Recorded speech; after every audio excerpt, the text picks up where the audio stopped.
on avait une infirmière, un médecin, il nous manque une patiente.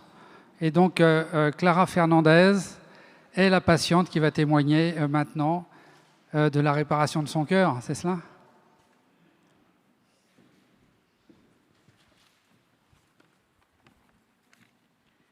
Bonjour. Alors moi, je voudrais d'abord remercier le professeur Montalesco de me donner l'occasion de remercier et le personnel soignant et le personnel hospitalier parce que j'ai été prise en charge ici même à la Pitié-Salpêtrière et c'était vraiment, c'était vraiment exceptionnel et je tiens quand même à le signaler.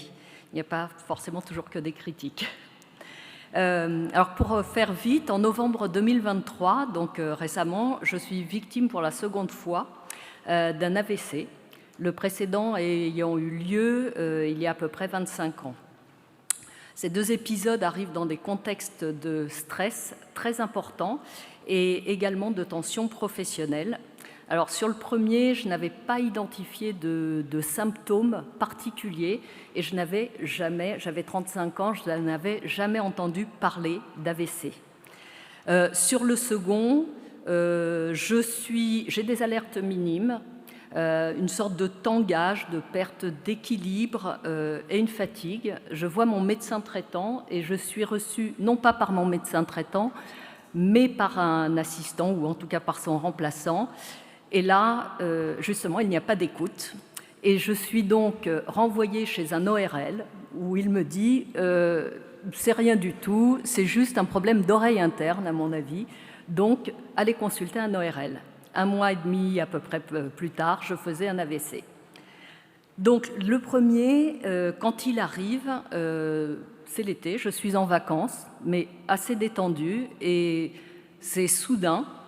Vous avez la sensation, ça fait pas mal, en fait, c'est ça qui est très particulier, c'est-à-dire que vous marchez et soudainement vous avez la sensation de rentrer dans un mur de coton. Et en fait, vous vous engourdissez et puis vous ne pouvez plus marcher et vous êtes paralysé de tout le côté gauche. Donc ça a été vraiment très rapide et je passe le restant de mon été donc à l'hôpital de Saint-Nazaire où on me fait pléthore d'examens, mais un IRM qui est fait plusieurs jours plus tard et donc on ne trouve pas la cause de cet AVC. Sur le second, c'est pareil, je suis assez détendue, je suis en week-end à la campagne et là, pour varier les plaisirs, c'est le côté droit qui commence à s'engourdir, mais je suis au fin fond du Gers. Donc là, on ne s'écoute pas assez. C'est exactement le cas. C'est-à-dire que je suis chez une amie qui a 74 ans, fin fond du Gers. Mon bras s'engourdit, ma jambe s'engourdit, mais je me dis, quand même, je ne vais pas l'embêter à appeler le SAMU, j'attends que ça passe. J'ai eu beaucoup de chance. C'est passé et je viens ici aux urgences le lendemain uniquement. Je rentre sur Paris et je viens aux urgences le lendemain. Donc, sur le premier épisode, tous les examens qui avaient été faits, il n'y avait pas eu de cause qui avait été diagnostiquée.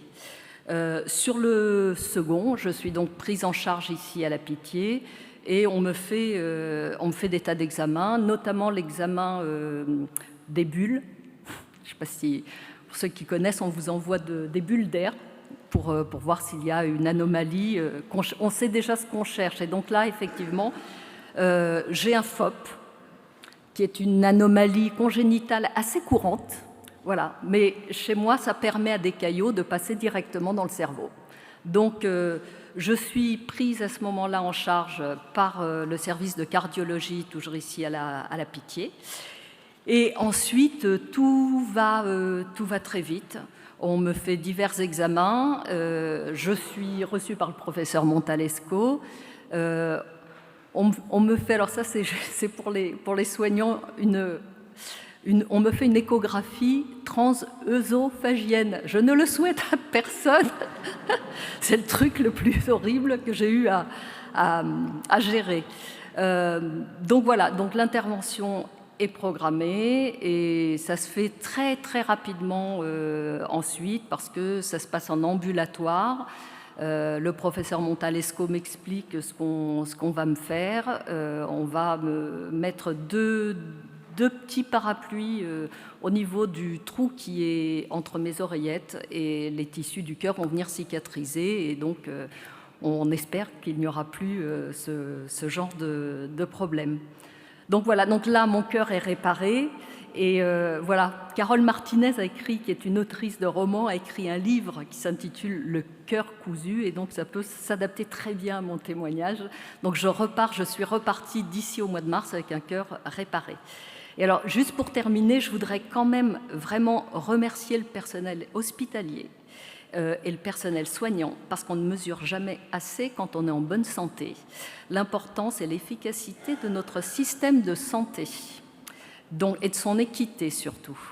Donc voilà, c'est seulement quand une tuile vous tombe sur la tête que vous en prenez vraiment conscience. Et donc voilà, donc je tenais vraiment à remercier. Voilà.